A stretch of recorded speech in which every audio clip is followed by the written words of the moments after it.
Yeah, I mean, you'll actually, if you can go find a study on marriages, okay? And it just came out, I think it was 2 weeks ago, within the last 2 weeks, and asked the question, do you want your son or daughter to marry a member of the opposite political party? And that answer had always been steady since the 1960s. In the beginning, in about 2000, it jumped up dramatically, and then in 2008 went up again. That no, if I'm a Democrat, I don't want my son or daughter to marry a Republican, and if I'm a Republican, I don't want my son or daughter to marry a Democrat. So yes, that type of misleadership has definitely impacted personal relations. And I don't know if you've ever seen it on Facebook, that people just defriend you because they don't like your political ideas. And so you can't, you just can't be friends with them, or they won't be friends with you because they can't take it. Do you think that far from conspiracies have an effect on the public? You know, for example, the Obama birth certificate, or really ridiculous people like Michael Moore. Do you think that they have like actual clout as far as the public goes? Conspiracies. Yeah, I mean, I think it would. I'm sorry. Again, it depends on the audience. You need a microphone. When you don't have it, you ask for it. When you have it, you don't want it. There you go. It depends on the audience. Wouldn't you agree? Yeah. So, you know, Moore's got a distinct group that's going to listen to everything and every film he puts out, and it's gospel, right? And the Republicans have their own. I mean, there's just, what, 2 or 3 films that just came out, coincidentally enough, in an election year. A whole bunch of them. Atlas Shrugged 2 is coming out this year, from Ayn Rand, and then a couple other documentaries that have come out that are conservative leaning. So, yeah. They're not going to have that much impact on Democrats, but to the Republican base who are flocking out in droves to watch it, it's going to get them motivated. That's the whole purpose. It also depends on the audience, where you're going for. The one that came out probably about 3 months ago was about the bin Laden raid. And there was a group of ex-Navy SEALs who came together, and they wanted to put together, quote, a documentary on what really happened, and trying to not take a strength of the president away from him. Most people that saw it looked at it and said it was garbage, and actually walked away with less likely to believe the story. And once again, a few people, hardcore people, watched it, got excited about it, and thought it was the best thing since sliced bread. So it all depends on the ability of the storyteller to make the story believable and relevant. Why does this matter to my life? So if you can make it believable and relevant, one of the things Michael Moore does in his documentaries is, for example, when he did healthcare, he walked people through a healthcare system, and they can say, that was me in the ER. That was me when my wife got denied coverage for her cancer treatment. That was me when I had my baby and it cost me $12,000 in the United States, where in England they walked away with a baby for free. Those stories were directly impacting the relevance in the people's lives. So if you can make it truthful enough for people to catch on to and relevant in their lives, it has an impact. But if people find it unbelievable and irrelevant, they'll just walk away. I have an inquiry. Not a question. Not a question, it's an inquiry. Point of order. Yeah, there you go. Well, there's an epidemic around the country of people believing that their vote doesn't matter, and I would like it in your articulated words to tell them why it does. Because I say so. 3 of us said that at once. We've got a lot of initials behind our names. That's right. It just does. I mean, why do old people vote? Old people vote because they have Social Security and Medicare. That's 50% of the budget. A significant number of old people are veterans. Veterans then take up another 14% of the budget. So when you're old and you know that the federal budget matters to you, you go vote. Yet, why do student loans get cut year after year? Why does tuition go up year after year? Because they know that people your age do not go out to vote in numbers that they want to care about. And when they go to Austin or they go to Washington, they look at the demographics, they say, oh, we believe in the 100%, we're gonna vote, we're gonna represent everybody. That's not true. They want to win the next election, and old people make them win the next election. So Social Security, Medicare will be there for old people. The question is, will education be there for people your age? The only way to make that happen is for you to vote. Yeah, I tell my students sometimes, ask a foreign student that's been here maybe 6 months to a year why voting's important, that's come from a country that didn't have that right. They'll probably give you the most passionate definition of why it is. I mean, I'm sure you've had this. I've had students that haven't been in this country but a few months, but by gosh, they can cite the Declaration verbatim. They can tell you the importance of certain institutions in that Constitution and why it's important to get out and vote and what's great about this country. We're just used to it.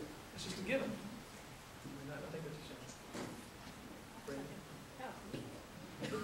Me. No, I think it's interesting that you mentioned that about some of our international students, because I advise the students who go to the Model United Nations conference every single year in Washington, D.C. And maybe 3 years ago, I took an international student with me, and one of our things we do is we go to a Capitol tour, and there's a film that they show about Congress. It's probably 10 minutes long, that's part of that tour. And when we left out of there, all of my other students are just immediately on their phones and starting to text, but my international student was crying. And she said, I swear this is going to be something that sticks with me forever. She's like, I can't believe how beautiful this government is, and I can't believe people don't appreciate it. I don't know if there's a better testament than that. Is that good for your inquiry? That's good. I am stated. There's a question.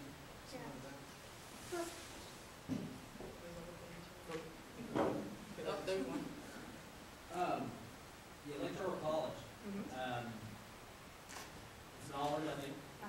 So, when you're a minority state, why do you think Texas voters actually have a say-so? Because what are we? We're a red state. We're what? We're a red We're state. So the minorities are the swing voters.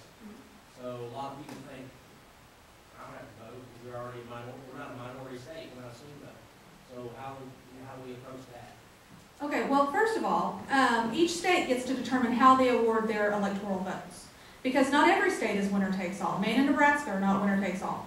And so if that's something that the people of Texas really felt passionately about, and I think this is something that could change looking at the changing demographics in Texas, we could talk to Austin and say, we want to change how we award our electoral votes.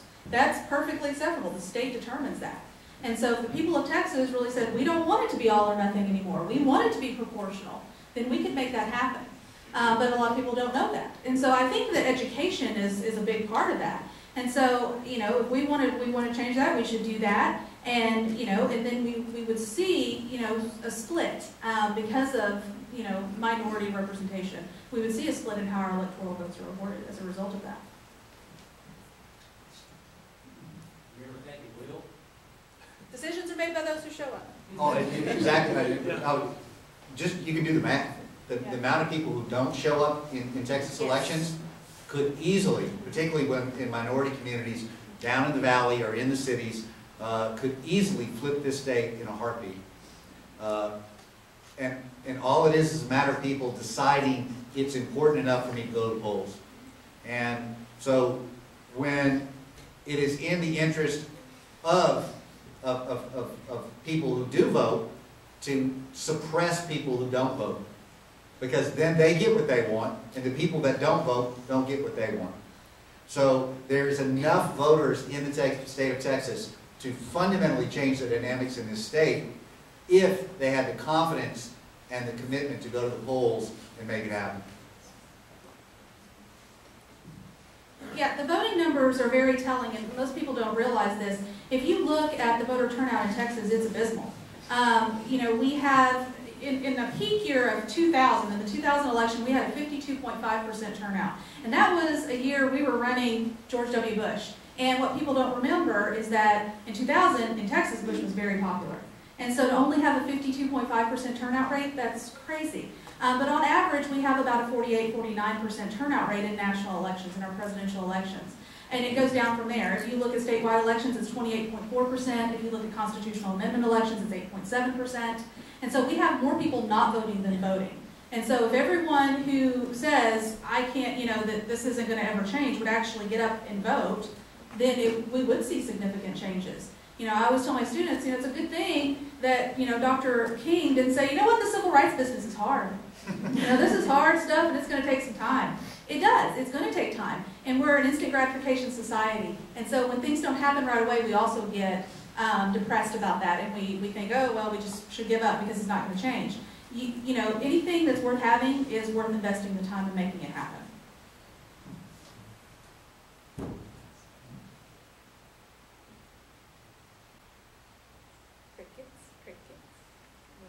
Do y'all think partisan politics are detrimental to the American political system? Yeah, go ahead. Well, could Whether it is or isn't, it's not going to go away. But no, I think it's, again, I said it earlier, I think it gives people an opportunity to voice their concerns. Granted, we have a two-party system. I don't see that ever really changing in any significant factor. So there's always going to be groups that are, left out of that equation. But again, it lets people voice their concerns, their opinions loudly, and go at it, right? And then settle the differences, hopefully peacefully at a ballot box. And so it's been part and parcel of our system. Granted, our Constitution didn't allow for it. We had to kind of grow into it and learn how to work this party system, because your founders were desperately afraid of political parties because they would be divisive. But here we are. We're still here. Parties also, just give you a shorthand, when I came in Professor Leonard's class, we were talking about branding. And so one of the things a party will do is create a brand for itself, which then allows it to sell itself in a most effective manner. So it is a method of convenience that when a politician associates themselves with a political party, they're also then putting that brand on. And in the South, the Democratic brand got hurt by two things. First, the Civil Rights Bill, and then Roe versus Wade and abortion. Those two things fundamentally hurt the Democratic brand because, number one, Southern voters, particularly white voters at the time, weren't willing to accept civil rights. They thought that they could overturn it. They were constantly promised by politicians they could be overturned. Didn't happen. And then the same thing happened after the 1974 decision, Roe versus Wade, that all of a sudden the Democratic Party was the party of death, the Republican Party was the party of life, and so you get one or the other. And so it becomes a shorthand for voters who are do have busy lives, to quickly assess what someone is and what they're for. And so from a voter's perspective, you need to be able to wade through that brand that is either created by the politician and the party themselves, or the other one creates for them.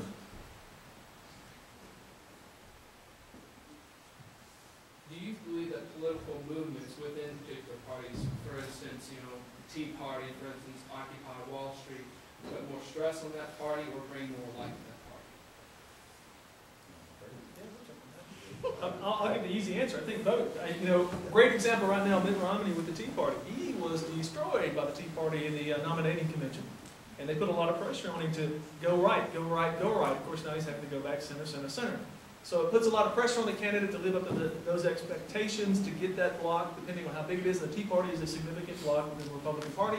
The same thing for President Obama. President Obama came out and kind of tentatively endorsed the Wall Street thing when it first came out. Why? Because that's it's considered a partial element of his base. So, yeah, they kind of have to make that token gesture, but they have to be careful, because if there's any negativity associated with those groups, it can then tarnish them on both sides. And also go back and look historically, the progressive movement, right, had a great impact on both political parties. First, the first one to embrace the progressive cause was Republican Theodore Roosevelt. He got the FDA approved, food safety. He got national parks out there. He was about government activism. And what happened to Teddy Roosevelt within his own party? The Republicans kicked him out, said, we don't want an activist president. And then what happened to the progressives? They moved over to the Democratic Party, and the Democratic Party built a 20th century legacy, starting with the New Deal, going through the Fair Deal, the GI Bill, Social Security, Medicare, Civil Rights Movement, fundamentally the environmental protection movement. That could have been the legacy of the Republican Party, but they chose, because of that small faction, the progressive movement, to kick them out of their party and to become the party of laissez-faire and making sure that businesses are comfortable as possible.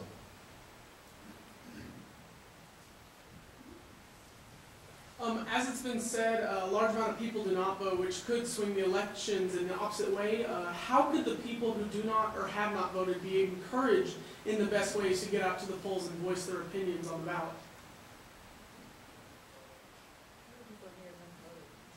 That's a good question. How many in here is not voted? Who's never voted? Who's never voted?